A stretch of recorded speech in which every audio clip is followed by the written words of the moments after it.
Assalamualaikum warahmatullahi wabarakatuh. Perkenalkan, nama saya Hanifah Mutiarani dengan NPM 22.131. Di video ini saya akan sedikit menjelaskan mengenai logical fallacies. Logical fallacies atau kesesatan berpikir adalah kesalahan dalam penalaran yang tampak logis di permukaan, namun sesungguhnya cacat secara logika dan menyesatkan. Falasi dapat terjadi baik secara sengaja maupun tidak sengaja, dan sering digunakan dalam debat, diskusi, maupun argumentasi sehari-hari untuk memengaruhi opini atau memenangkan perdebatan, meski argumennya tidak valid secara logika.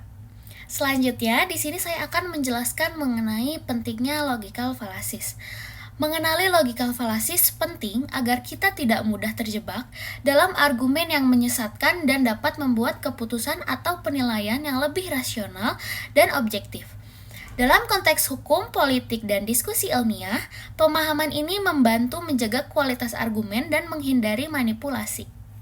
Selanjutnya di sini saya akan membahas mengenai logical fallacies yang diperbolehkan.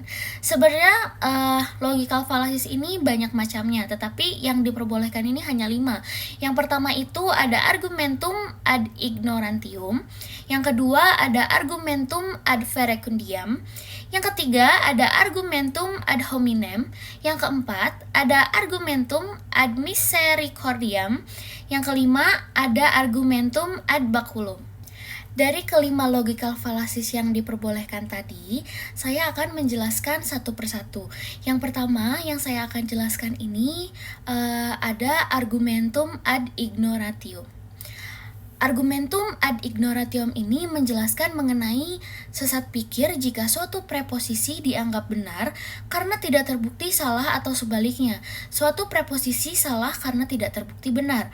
Ternyata argumentum ad ignorantium ini dianggap sahih dalam penalaran hukum jika dibolehkan oleh hukum acara. Contoh yang digunakan adalah pasal 107 Undang-Undang Nomor 5 Tahun 1986, Jungto Undang-Undang Nomor 9 Tahun 2004, Jungto Nomor 51 Tahun 2009 tentang Peradilan Tata Usaha Negara atau Undang-Undang PTUN, dan pasal 1865 Kitab Undang-Undang Hukum Perdata atau KUHP. Contoh dari argumentum ad ignorantium ini, yang pertama ada karena belum ada membuktikan bahwa pasien tersebut positif COVID-19, maka dia pasti tidak terinfeksi.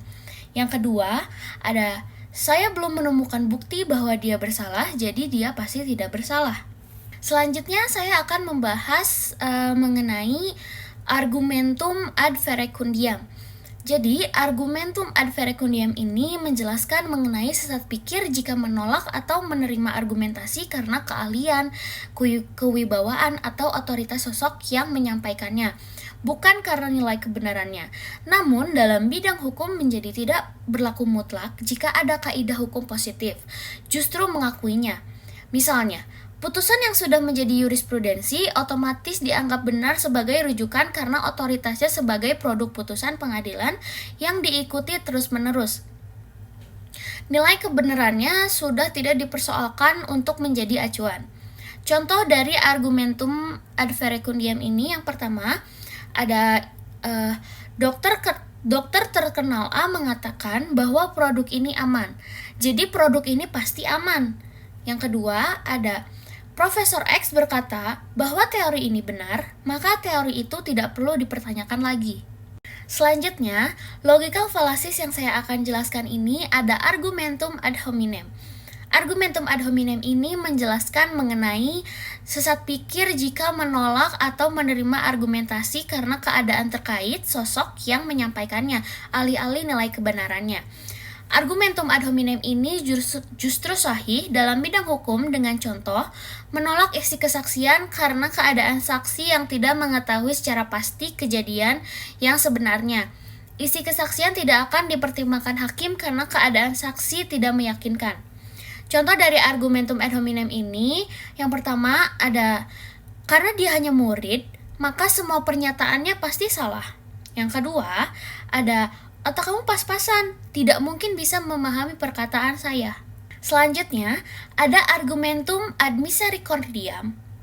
Argumentum ad misericordiam ini menjelaskan mengenai sesat pikir jika menolak atau menerima argumentasi atas dasar rasa kasihan.